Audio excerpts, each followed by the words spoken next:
पूर्ववर्ती मंत्रों में यह स्पष्ट किया गया कि जो व्यक्ति आत्मा को यथावत जानता है, जो उसे समस्त भूतों में और समस्त भूतों को आत्मा में देखता है, वही मोक्ष का अधिकारी होता है। अब इस नवम मंत्र में उपनिषद यह स्पष्ट करता है कि केवल ज्ञान की प्राप्ति ही पर्याप्त नहीं, अपितु मिथ्या ज्ञान और अपूर्ण साधनाओं की निंदा भी आवश्यक है।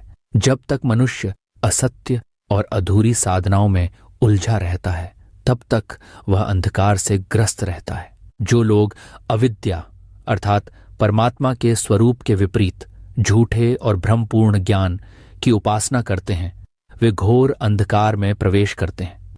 यहाँ अविद्या शब्द से तात्पर्य मात्र अज्ञान से नहीं है, बल्कि ऐसा ज्ञान जो सत्य के विरोध में हो। जैसे परम सत्य के स्थान पर देह, इंद्रियाओं या मन को ही आत्मा मान लेना, वह अविद्या है। जो लोग इस प्रकार की अविद्या को ही उपासना समझकर ध्यान करते हैं, जो सत्य की अपेक्षा झूठे मार्गों पर चलते हैं, वे अंधम तमः प्रविशन्ति अर्थात घोरतम अंधकार में प्रवेश करते हैं। यह अंधकार न केवल बाह्य है बल्कि आंतरिक भी है, जो आत्मा को पूर्णतः ढक देता है। परंतु उपनिषद यहीं नहीं रुकता।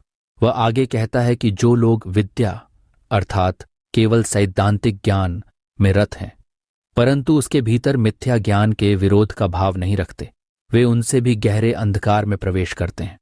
ते ततो भूय इव तमः, वे जैसे उन अविद्या वालों से भी अधिक गहन अज्ञान में डूबते हैं।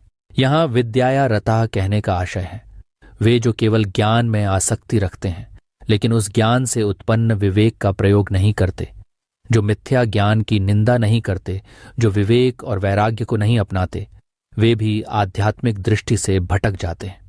ईव शब्द यहाँ निश्चित ही के अर्थ में आया है। यह कोई तुलना नहीं बल्कि सत्य की पुष्टि है। इस प्रकार उपनिषद यह स्पष्ट करता है कि केवल ज्ञान का अर्जन पर्याप्त नहीं, अपितु उसके साथ साथ मिथ्या धारणाओं का त्याग और उनके प्रति स्पष्ट वैराग्य भी आवश्यक है। तभी व्यक्ति आत्मबोध की ओर अग्रसर होता है।